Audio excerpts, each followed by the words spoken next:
Recibimos ahora al politólogo y profesor universitario Fernando Tuesta, quien reincide con un libro bajo el título general de la reforma política. Señor Tuesta, buenos días. ¿Qué tal, Fernando? Gracias por la invitación. ¿Usted cree posible todavía que se lleve a cabo una reforma política? Porque el subtítulo de su libro se llama Ideas y debates para un mejor gobierno.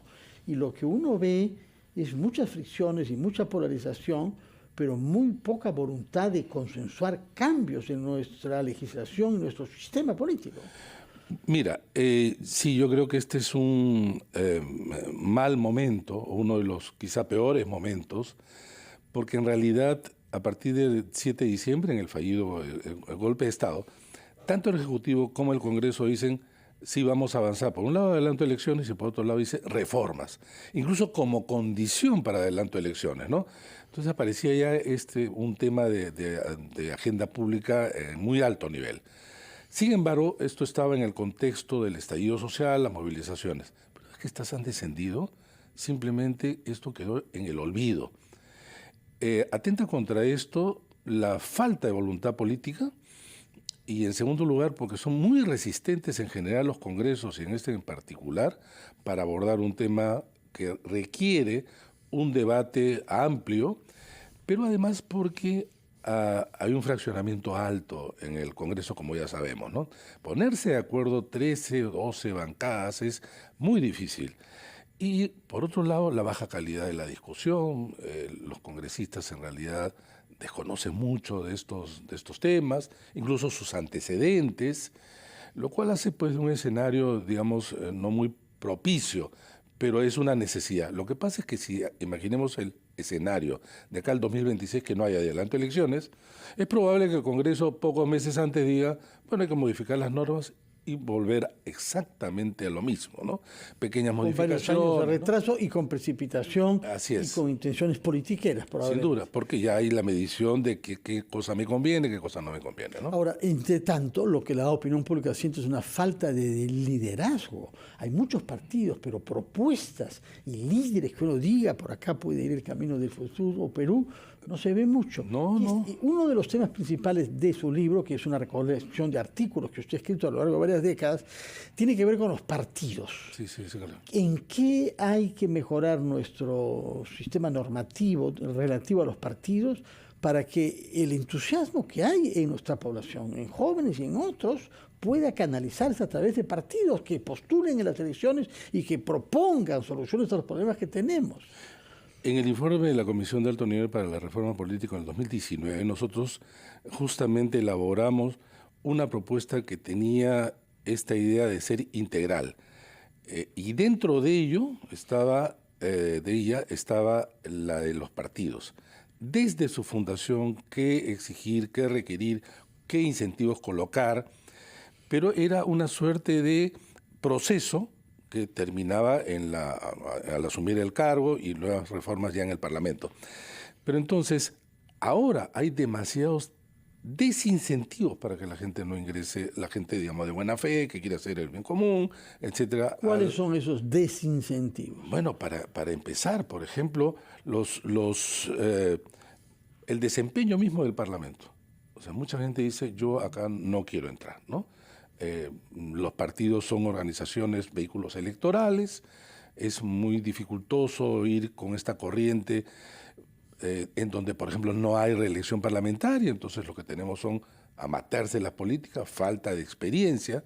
Como saben que van a estar ahí solamente 5 años, de manera 5 años, que verán la manera de aprovecharse de eso y de gozarlo hasta el último momento, que no haya ningún recorte del mandato, creo que estamos viviendo ahora, ¿no? Así es, pero entonces, y lo otro es que esto no se va a cambiar de la noche a la mañana y por cambios solamente normativos. Se requiere por lo menos 2 tipos de acciones. A ver, ¿cuáles son estas acciones? Bueno, para empezar, sociedad civil. Si una sociedad civil no movilizada, con propuestas que lo han estado haciendo, pero requería un poco más de insistencia y voluntad política de la gente que realmente debe ingresar en la política, o algunos que estuvieron en la política, reingresar, es necesario, digamos, mejorar la oferta, al lado, indudablemente, de reformas y de diseños institucionales. Pero se ha dicho tantas veces, y acá lo hemos comentado, Fernando, con las mismas reglas y la misma oferta no tiene por qué salir algo distinto, ¿no?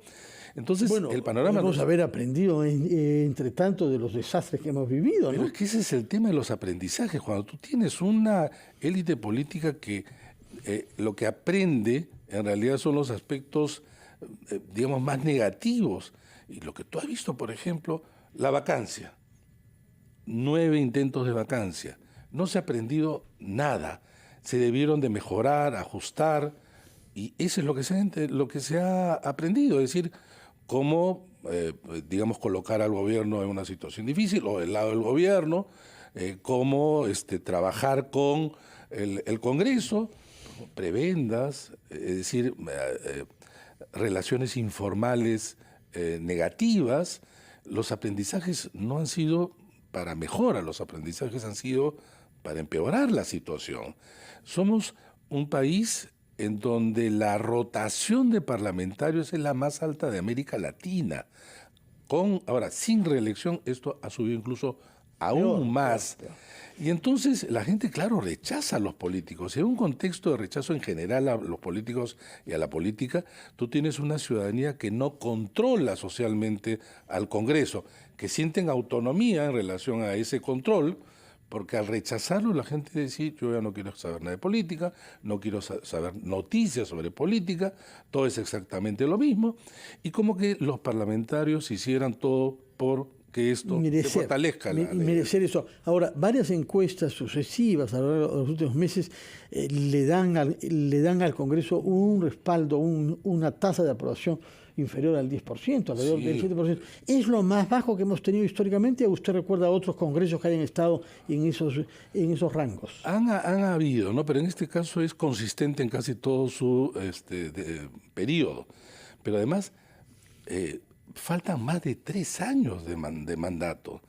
Entonces, cuando muchas veces se pregunta, ¿este gobierno durará igual que este Parlamento? La sola pregunta ya instala la idea de una debilidad representativa muy alta. Y entonces, no cualquiera, pero digamos, factores externos pueden llevar a situaciones nuevamente imprevistas. Se hablaba con el tema de Castillo, ¿no? Nadie pensaba que Castillo iba a terminar el 2026. Creo que nadie. El tema era cuándo y de qué manera. Y el cuándo fue el 7 de diciembre y de una manera que nadie pensó, que nadie pensó de la manera como iba a salir.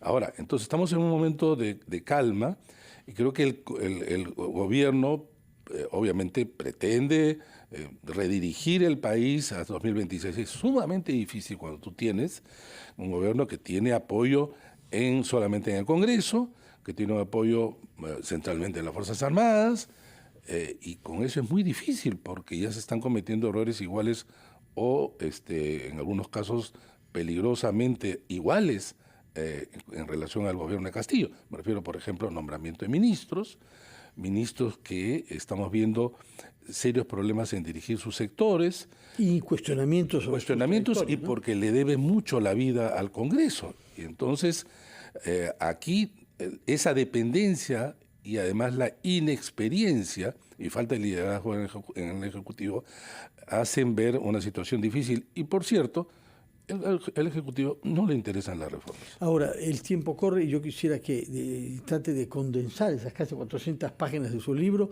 en 3 reformas que habría que hacer de la manera más rápida y más consensuada posible. Por lo que lo oigo decir, reelección, de todas maneras... Bueno, bicameralidad, ¿no? Ya. Y hay que digamos, modificar las relaciones ejecutivo-legislativo. ¿En qué sentido? ¿Cuáles de Bueno, para empezar, hemos conversado acá y lo trabajo en el libro, tenemos un diseño de un presidencialismo extremadamente parlamentarizado que inmediatamente se trepa a una situación, digamos, de división de fuerzas en el Pero es poder. Un fenómeno que tiene que ver con nuestro sistema legal, porque fíjese usted, el Ecuador está a punto de hacer un proceso político del presidente Lasso. Hemos visto en Brasil, hemos visto en muchos otros países procedimientos de ese tipo. ¿Tiene que ver con nuestra modalidad legislativa o es un fenómeno político general? No, el tema es el siguiente. ¿Cómo puede sobrevivir un sistema político cuando tú tienes una oposición mayoritaria, etcétera? ¿Tiene que caer necesariamente el gobierno? Entonces, ha sucedido en la historia del Perú que efectivamente eso ocurrió, como por ejemplo Bustamante en el año 48, Belaúnde en el año 68, el mismo Fujimori en el 92 y a partir del 2016 en general. Entonces, ¿cómo haces? ¿Es imposible la convivencia? Porque esa es una suerte de convivencia, de relación obviamente entre convivencia y a su vez control. Eso no es fácil. Nosotros no hemos pasado la prueba de la historia. No lo hemos pasado. El otro extremo es cuando el gobierno tiene una mayoría absoluta al frente donde no hay control. Entonces tú tienes en los 80, por ejemplo, a Belaúnde y tienes a Alan García, su primer gobierno. Es un gobierno sumamente cuestionado. Fujimori, ¿no? Y el mismo Fujimori. No, claro, Fujimori en el 92 hasta en adelante. Entonces, es necesario repensar de todas maneras. Bueno, tomamos nota entonces que usted propone el retorno a la bicameralidad, que haya reelección de los congresistas y redefinir los términos de la relación entre el Ejecutivo y el Legislativo para darle mayor equilibrio. Y las elecciones internas de los partidos. No digo que hay que hacer la reforma porque ya está planteada la ley, pero se ha suspendido cada vez y tienen todo el deseo de... Señor Fernando Testa, muchísimas gracias por venir acá y por persistir en sus convicciones y en su batalla de más de 40 años por un sistema político y que permita que lo mejor que tenemos en el Perú se exprese en nuestra vida institucional en vez de estar mirando desde fuera para lamentarnos o para indignarnos. Muchas gracias. No, gracias a ti por la entrevista. Muy buen fin de semana para usted. Son las 10:01. Vamos a hacer una pausa, después de la cual recibiremos a Monseñor Carlos Castillo para el programa de los sábados, Diálogo de Fe. Gracias por su sintonía y muy buenos días.